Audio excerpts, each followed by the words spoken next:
I guess another question I have is one of the things that I was reading, talking about like trisomy, and I guess the most common birth defects that you could have, and like I kept seeing trisomy and numbers. Right. Can you tell me what those are? Yeah. Well, you've probably heard of Down syndrome, right? Yes. That's trisomy 21 is the term we use, and that just means that there's 3 copies of that chromosome 21. Oh, okay. And so then that results in children who have Down syndrome. Oh, okay. There's other ones like trisomy 18, trisomy 13, and those are just the same, like 3 copies of that chromosome, and it just causes a different presentation of problems. So is it like Down syndrome then? They just have some.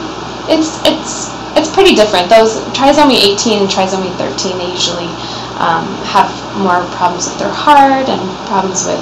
They usually don't live very long. I can't remember the specifics, but I could get the information for you if you wanted to know more about those issues. So yeah. Okay. And then the other one is the neural tube defects. Like, have you heard of spina bifida and some of those conditions where the spinal cord doesn't form correctly? And so that can be tested for also with these tests, and kind of give you an idea if the baby has an issue with that. So, okay. Yeah. It's just a lot of different things. I mean, if you were me, what would you do? Like, what do you think the best thing to do is? That's really hard. It's kind of, I mean, as what I was saying earlier, everyone's different. So I think you have to talk about it with your husband and just see, is this going to change anything for us? Are we going to, is it going to affect how we live and what we do with this baby? And, Okay. I mean, like, do you think, most people that get the tests are happy they got them? Do you ever meet people that didn't do any of the tests and they're like, oh, we wish we had, if only we'd known, whatever?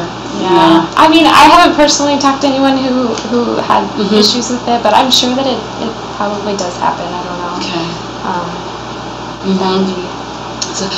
That's one other thing. I read about some kind of, it's like a free DNA test, but not free like cost, like free like floating around something. Do you know about that? I don't know about that one. I would have to ask one of my attendants or something and get back to you about that. I mean, I don't remember that much.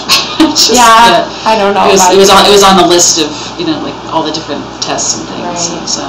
I think you did a good job starting off with how aneuploidy is related to age, in the sense that as we get older, the risk of having chromosomal rearrangements increases.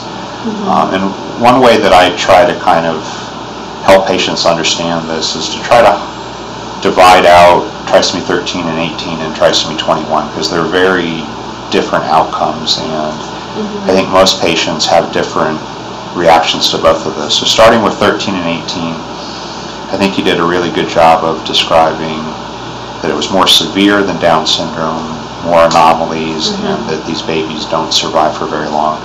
It varies. I mean, there are survivors that survive for 10, 12 years, but like you said, a lot of babies have fetal demise, a lot of babies die in the neonatal period.